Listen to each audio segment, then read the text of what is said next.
बिस्मिल्लाहिर्रहमानिर्रहीम। अस्सलाम वालेकुम। मैं हूं कैसर अहमद राजा। उम्मीद है आपकी तबीयत बिल्कुल ठीक होगी। गुज़श्ता रमज़ान में हमने सिलसिला शुरू किया था एक आयत एक राज का। इस दफ़ा भी उस सिलसिले को हम जारी रखेंगे और वक्फे वक्फे से किसी एक आयत पे बात करेंगे और उसके अंदर जो छुपा हुआ राज है उस तक हम पहुंचने की कोशिश करेंगे। आज जो मैंने आयत मुंतखब की है वो है सूरह नहल की आयत नंबर 110। और हर बार की तरह ये पहले आयत सुनते हैं फिर उस पर बात करते हैं।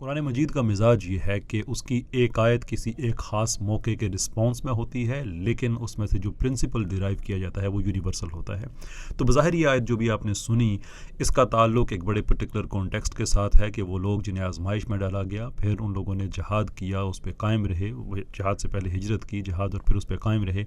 लेकिन ये एजाज़ कुरान है कि हर इंसान को उसकी फ़ील्ड के मुताबिक उसमें से हिदायत मिलती है। तो चूँकि मेरा ताल्लुक साइकोलॉजी से है, पर्सनल डेवलपमेंट से है, ह्यूमन डेवलपमेंट से है, तो मैं इसको देखता हूँ अपने नुक्ता निगाह से।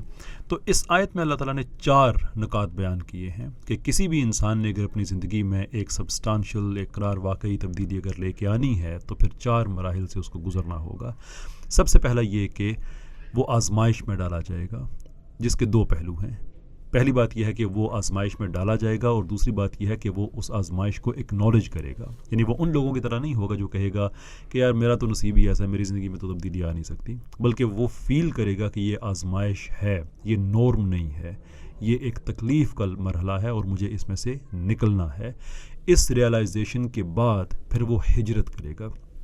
अब यहाँ पे जो लफ्ज़ हिजरत है ये बड़े ही ब्रॉड मानों का है कि एक तो फ़िज़िकल हिजरत होती है कि आप एक जगह से उठ के दूसरी जगह पर चले जाते हैं, लेकिन यहाँ पे बात की जा रही है हिजरत की इन ब्रॉड टर्म्स, जिसके अंदर आपकी मेंटल हिजरत की भी बात आती है, आपकी जहनी हिजरत की, जिसमें शामिल है आदतों का चेंज होना, जिसमें शामिल है आपके नेटवर्क का चेंज होना, जिसमें शामिल है आपके सोने जागने के औकात चेंज होने। यानी कि एक आदमी है मिसाल के तौर पर जिसकी ज़िंदगी के हालात अच्छे नहीं हैं, उसके एक्सपेंसेस ज़्यादा हैं, उसका जो इनकम है वो कम है, और इसके बावजूद उसकी ज़िंदगी में ऐसे दोस्त हैं, उसके बावजूद उसकी ज़िंदगी का टाइम टेबल ऐसा है कि जिसमें मैक्सिमम वो वक्त ज़ाया कर रहा होता है, तो उसको हिजरत करनी होगी, आदतों की हिजरत करनी होगी, सोने जागने के औकात जैसे मैंने कहा वो चेंज करने होंगे।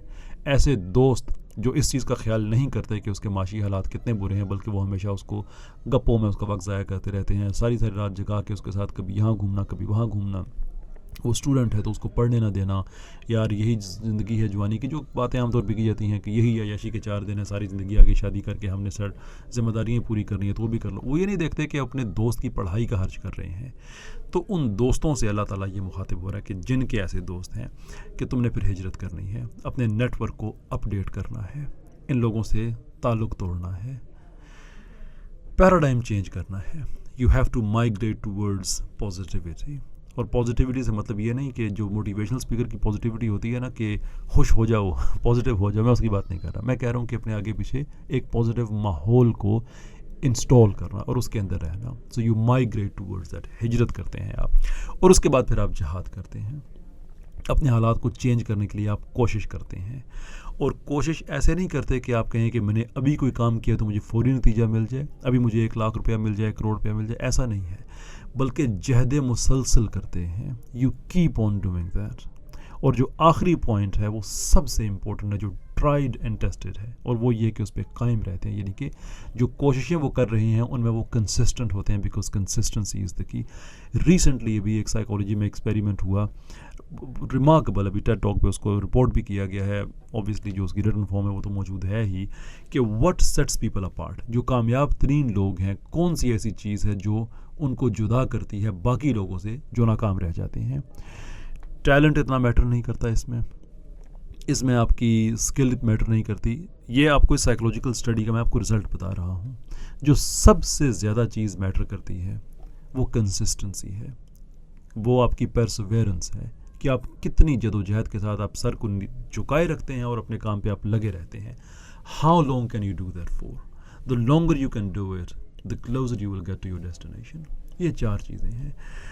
अगर अपनी ज़िंदगी में समरी, उसके बाद मैं ज़हमत को मैं तमाम करता हूँ कि अगर आप अपनी ज़िंदगी में वाकई चेंज लेके आना चाहते हैं, फाइनेंशियल चेंज लेके आना चाहते हैं, स्ट्रेस को ख़त्म करना चाहते हैं, फैमिली की सिक्योरिटी चाहते हैं, तो सबसे पहले एक्नॉलेज करें कि आपके हालात ठीक नहीं हैं।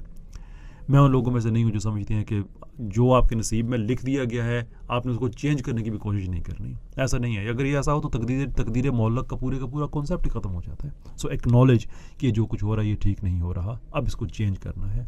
फिर उसके बाद आप हिजरत करें, ज़िंदगी के पैराडाइम की आप हिजरत करें, आदतों की हिजरत करें, लाइफस्टाइल की हिजरत करें, अपने माइंडसेट की हिजरत करें। उसके बाद प्रैक्टिकल जो काम करने वाले हैं जिससे आपके हालात बेहतर होते हैं, भले वो बिज़नेस की में कोई हल्का सा घर के अंदर कोई बिज़नेस छोटा मोटा ऐड करना है, भले वो हो, भले सेकंड जॉब हो, भले पार्ट टाइम एजुकेशन हो, anything of that sort, try that. और फिर आखिरी स्टेप, गिव अप ना करें। You keep on doing that, तो अल्लाह ताला फिर ये कहते हैं कि तेरा रब बख्शने वाला मेहरबान है, यानी कि वो आपको ले जाएगा उस मंजिल पे जहाँ पे आपने जाना है। बहुत बहुत शुक्रिया आपका। अस्सलाम वालेकुम।